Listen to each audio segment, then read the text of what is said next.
from NDN, and I do want to say that this is being, in this modern vein, we are webcasting this live all around the world for anyone who's watching, and we'll be doing a question and answer with the Secretary of State, and just at the end of the speech, and we'll have a microphone, and it's important that you use the microphone so that we can capture all of this for the webcast, so you can be out there on the web for all of your friends and for all of posterity on YouTube during the Q&A. We have a very special event today. Thank you all for coming. For those of you who don't know about NDN, we're a think tank based in Washington, D.C., and we have a simple argument that we like to make about this time in history, which is that in the United States, there's a new politics being born. It's being driven by three big changes, structural changes in the life of the United States. First, that the demography of America is changing. We are going through what may be among the most profound demographic transformations in all of American history since the arrival of the Europeans in the United States, or on our land in the 16th and 17th century. Second is that the way that media and technology are fundamentally altering the way that we communicate and advocate and organize our lives, our politics, our society, is obviously, as we saw in the most recent presidential campaign, is upending the way that politics happen in America. And third is that we're clearly entering a new age of governing. That there are enormous governing challenges we face now at the dawn of the 21st century that are very different from the challenges that we faced in the 20th, and that these three things taken together are birthing what we call a new politics. And today we're very pleased to be giving an opportunity to an old and dear friend the chance to speak to all of you, to lay out some thoughts about some of the most urgent challenges facing the world today. Douglas Alexander, the Secretary of State for International Development of the United Kingdom. Douglas has a remarkable bio, and I'm going to go through it a little bit just because whenever those of you who have to introduce people, it's a long one, but I'll do it quickly because he's accomplished so much in his young career. But he's currently now the Secretary of State for International Development and was appointed almost 2 years ago in June of 2007. Douglas was previously the Secretary of State for Transport and for Scotland from May to June of 2007. No easy issues there, Douglas. He was Minister of State for Europe from May of 2005 to May 2006, Minister for Trade, Investment, and Foreign Affairs, Minister for E-Commerce and Competitiveness at the Department of Trade and Industry, and in 2002, he moved to the Cabinet Office, becoming Minister for the Cabinet Office, where, among other things, he led the government's better regulation agenda, public and civil service reform, and e-government. He was born in Glasgow, Scotland, educated in Scotland and Canada, going on to study at Edinburgh University, and importantly for the American audience, the University of Pennsylvania, where he learned a little bit about American politics and baseball. He worked as a lawyer before entering Parliament in 1995, and he's married with 2 children. And before I bring Douglas up on stage, I just wanted to reflect on one thing, which is, I think that if you look back at this modern era that we live in today, and really which was, you could argue, was started with all the work that was done at the end of World War II to construct the tools of global governance that we have today, I would think that 2 of those people in those rooms, Winston Churchill and Franklin Delano Roosevelt, would be well pleased with how the world is developing today. That we've seen an extraordinary explosion in the quality of life and the standard of living and the life expectancy of people all around the world. It is really true that perhaps more people today than ever before in all of human history have the opportunity to pursue what the American Founding Fathers called life, liberty, and the pursuit of happiness. And even though we know we have daunting challenges ahead, climate change and the current economic and financial crisis that's spreading throughout the world, this is also a moment of historic and extraordinary opportunity for all of humanity. And Douglas will be speaking today about, in our ever evolving and understanding of how we do a better job at giving more people a shot at the global dream, there are some things that we've learned, and he's going to be reflecting on them and offering up some new ideas about how we can improve global development policy, something he's been very much at the forefront of in the last several years. So please join me in welcoming Douglas Alexander, the Secretary of State for International Development of the United Kingdom.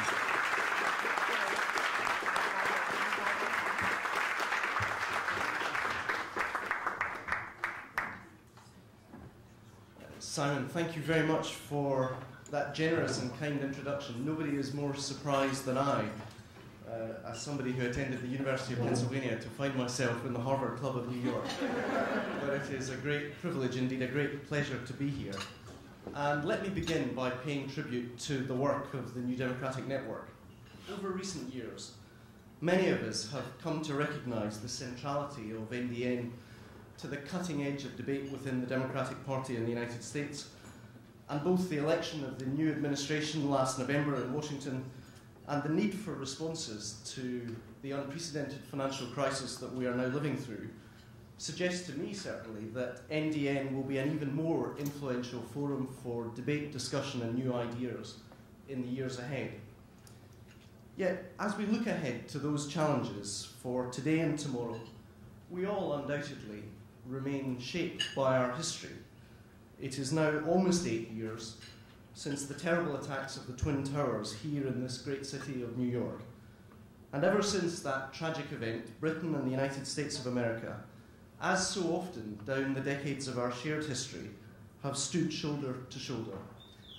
For as the outpouring of sympathy, of solidarity, and of support that terrible day confirmed, though we may be separated by thousands of miles of the Atlantic, we are not only bound together by ties of kinship and of friendship, but we're also united by shared values of justice, liberty, and democracy. And as we move towards the end of this first decade of the 21st century, these shared values and common understandings continue to guide us. A little under 2 years ago, in a speech that I made to the Council of Foreign Relations in Washington, I suggested that in the 21st century, it was important to recognise that there were differences from the last century. In the 20th century, a country's might was too often measured by what it could destroy, but in the 21st century, strength should be measured by what we can together build. Earlier this year, in his inaugural address, President Barack Obama said that our power grows through its prudent use. Our security emanates from the justness of our cause, the force of our example, the tempering qualities of humility and restraint, and nations will be judged on what they can build, not what they can destroy. Today, as we witness conflict from Darfur to Somalia and from Afghanistan to Sri Lanka, that proposition endures. The humanitarian situation in Sri Lanka, of course, is a continuing concern to all of us, and one that I had the opportunity to discuss just a few minutes ago with the United Nations Secretary General Ban Ki-moon. But in my remarks this afternoon, I want to reflect on the work that our nations are together taking forward in Afghanistan, before suggesting that the international community needs to urgently change its approach to helping build peaceful states if we are together to tackle global poverty effectively in this century.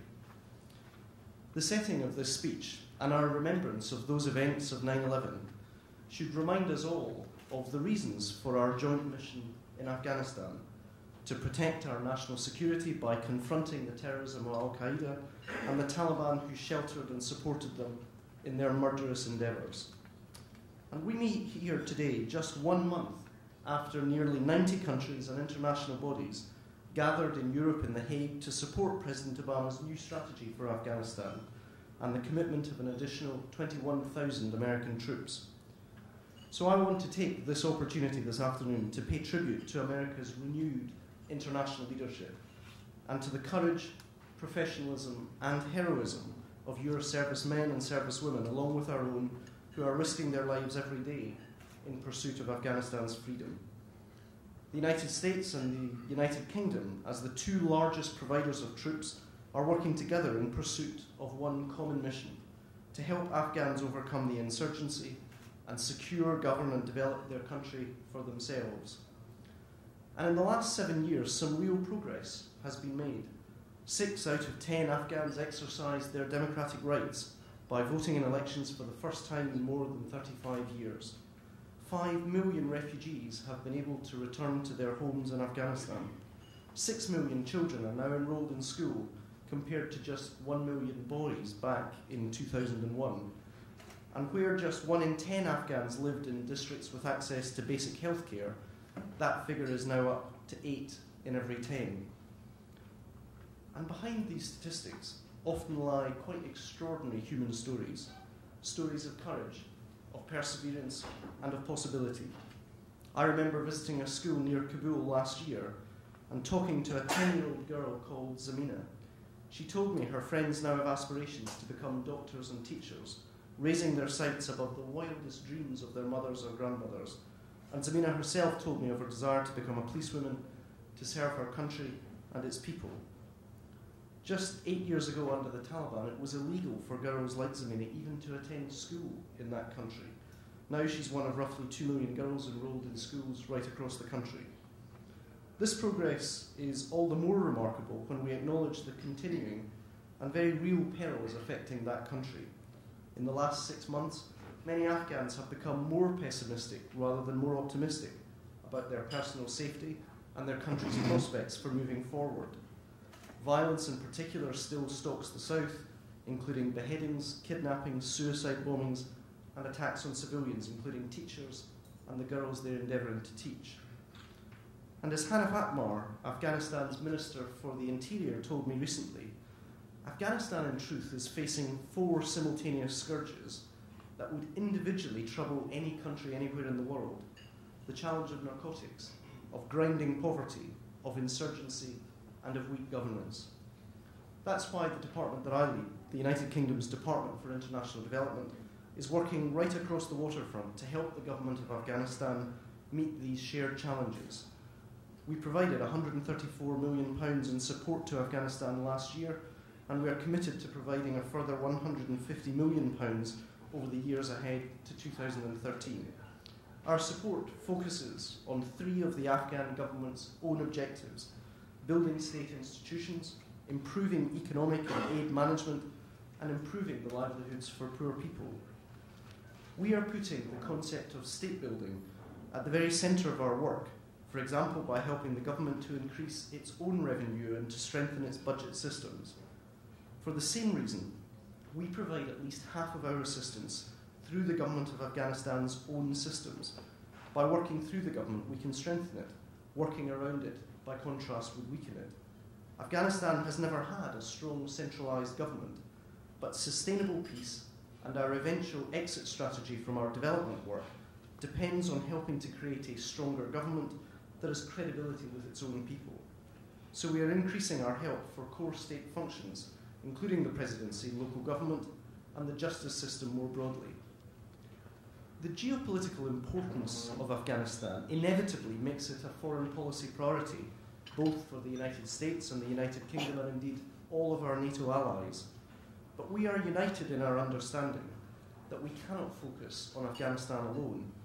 The border region between Afghanistan and Pakistan is of critical importance, and it is therefore vital that we support the democratically elected governments on both sides of that border in their efforts to tackle extremism, terrorism, and poverty. And my own Prime Minister, Gordon Brown, is today in Islamabad meeting with the President of Pakistan discussing exactly these issues.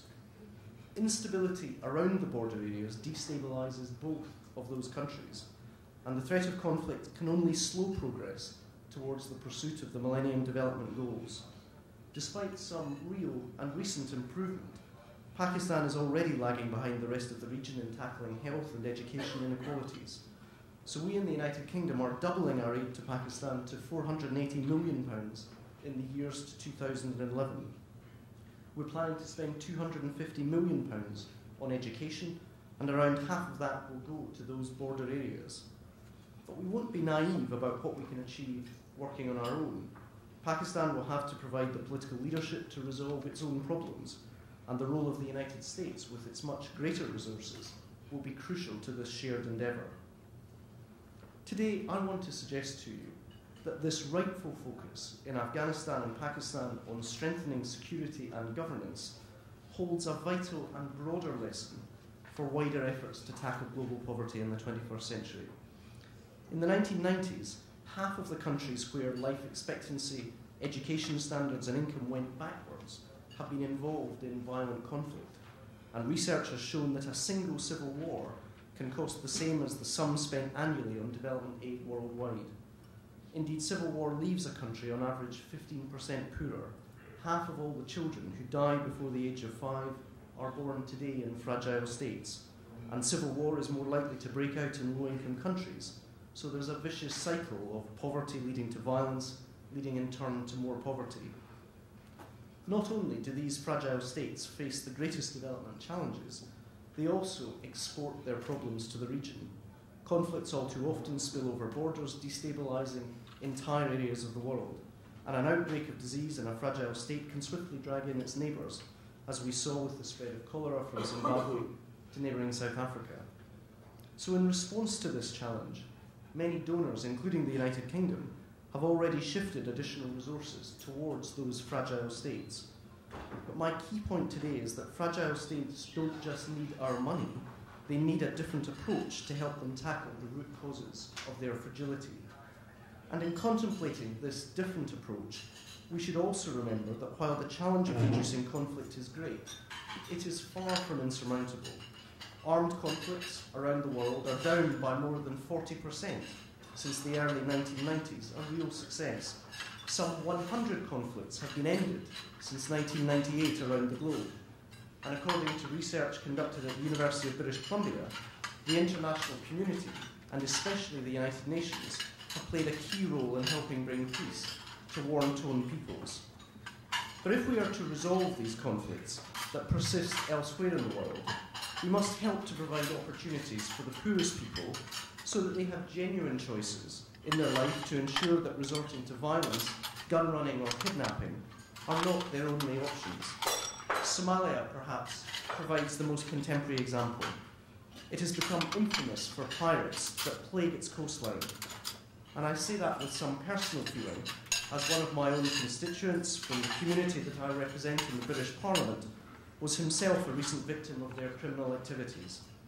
So I welcome the fact that the United States, the United Kingdom, and the European Union continue to contribute to international efforts to combat that terrible threat. But we have to acknowledge that the piracy is a direct reflection of the broader crisis afflicting that country of Somalia, a crisis brought on by 18 years of conflict and an almost total collapse of the institutions of the state. We therefore have a deep and shared interest in helping the Somalis rebuild their state, and we must offer Somalis a reason to hope for a better future by creating jobs, especially for their young people. If we can't provide opportunities for people to earn a secure living, we run the risk of fighting for a warlord or an extremist group becoming the choice that they in turn make.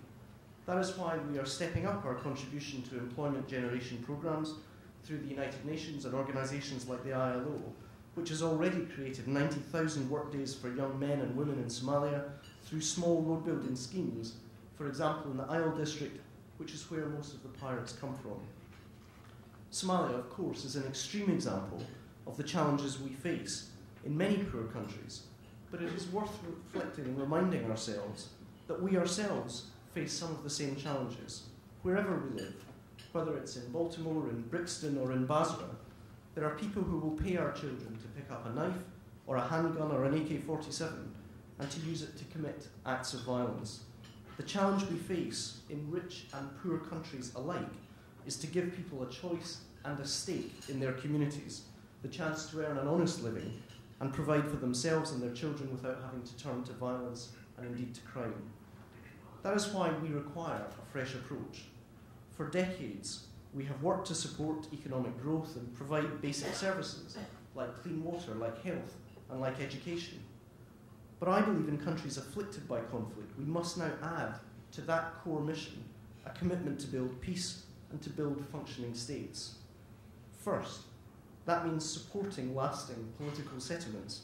Second, it means working towards sustainable peace by addressing the underlying causes of conflict and building institutions that will help resolve those tensions.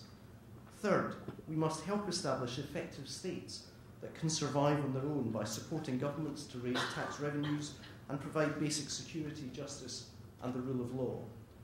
And fourthly, we must help those states to deliver growth, jobs, for the basic services to meet the expectations and indeed the demands of their own citizens. To deliver these four objectives, we will require to engage more directly and actually unashamedly with political institutions to deliver those inclusive political settlements.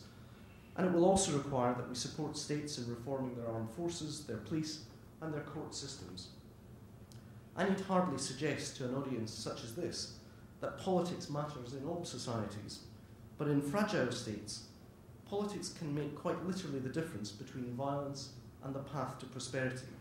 It means giving the poor and marginalised a greater voice and greater opportunities in life. Take maternal health care, for example, where time and time again the evidence demonstrates that it is more likely to be improved where women have a greater say in society. Yet in the past, aid agencies have too often been afraid to engage in building political institutions for fear of being accused of interfering in a developing country's politics. But our experience also teaches us that we cannot address the challenges we face in fragile environments, in particular through simply technocratic solutions. Training people to become teachers, health workers, or police officers, and supplying textbooks and equipment are necessary interventions if we want to reduce poverty, but alone they are not sufficient in these environments. We also need to support political institutions and processes, parliaments, political parties, civil society, and the media. We must recognise that development at a very fundamental level is about politics, in the sense that it is about the establishment of the right relationships across society. Look at the success of Indonesia, where national parliamentary elections were held just earlier this month. Over the last 10 years, Indonesia has now developed a stable political settlement and is now, it can be argued, Southeast Asia's only fully functioning democracy that has emerged in recent years. Pluralist policies and decentralisation of power have helped to marginalise extremists and deliver a period of prolonged stability. Indonesia is succeeding because it got its politics right. And as the World Bank study on Voices of the Poor showed, and experience from Liberia to Afghanistan, or indeed to Bosnia and Europe demonstrates, poor people want security and justice in the same way that they want sanitation, education, or healthcare. For without that security, they cannot tend their fields, collect water, send their children to school, or seek to improve their incomes. Insecurity is quite literally a handbrake on development. I recently saw this for myself in a very personal way in the eastern DRC, where tens of thousands of people had fled from fierce fighting. Many are now scratching a living on the barren lava fields which resemble a moonscape around the town of Goma. There I met a woman who had fled her village with her daughter after rebels had shot dead other members of her family in front of her house. As they ran, they had to jump over the bodies of people who had been their family members and their neighbours. And the desperate truth was that her story could have been repeated in only slightly different form by thousands of refugees in those desolate camps. Yet one common message came through the conversations I had with those people I met. All of those people wanted, all of them asked for, the chance to return home and to live in peace. And to a remarkable extent, they understood that that was contingent not simply on security, but on a political resolution to the conflict being found. Yet, if we are honest, many who want to eliminate world poverty have been very wary of working in this way and in this area. As a concept, it became conflated and at times confused with the idea of the war on terror. It poses sovereignty issues for developing countries and is politically sensitive for donor countries themselves. And where there has been a focus on security, it has largely been in terms of state control of its territory rather than thinking about security from the perspective of poor people and their lives. And it is those people that we should be placing at the very heart of our thinking on developing safer communities. So interventions to train police officers better, to tackle abuse by soldiers, and improve access to courts need to become as commonplace a response to poverty as building schools or health clinics. It is difficult work, but it can be done. For example, in Bangladesh, we've helped to deliver local justice by giving poor people access to community legal services. Among other things, this has helped to resolve disputes over dowries, the major driver of poverty for literally millions of women and girls in the country of Bangladesh. Yet to achieve results on this scale and on this agenda, we need to transform the way that we do business at the international level, regionally, and with donor governments. First, we need an international system that is coherent and well organised in support of recovery in post-conflict countries. The United Nations, of course, has a vital role to play, and its charter gives it the international mandate to be able to act in these situations. We need to support the UN Peacekeeping Commission, and we await with interest the forthcoming UN Secretary-General's report on peacebuilding in the aftermath of conflict, which will set out an agenda for collective action to guide our future work. But secondly, we need a stronger regional response. The African Union in particular is working to address conflict and instability across that continent. It is proving itself in the field of peacekeepers deployed with the African Union mission in Somalia and the joint AU-UN mission in Darfur. The AU has provided crucial support for Kofi Annan's mediation efforts in the post-election conflict in Kenya, and to better address future crises, it is putting in place an Africa standby force, a continental early warning system, and a new mediation capacity. The African Union is therefore essential to ensuring African solutions to the challenges that continent faces, and these emerging institutions need our international support. Finally, as governments, we need to be better geared up to address the needs of fragile and conflict-affected countries.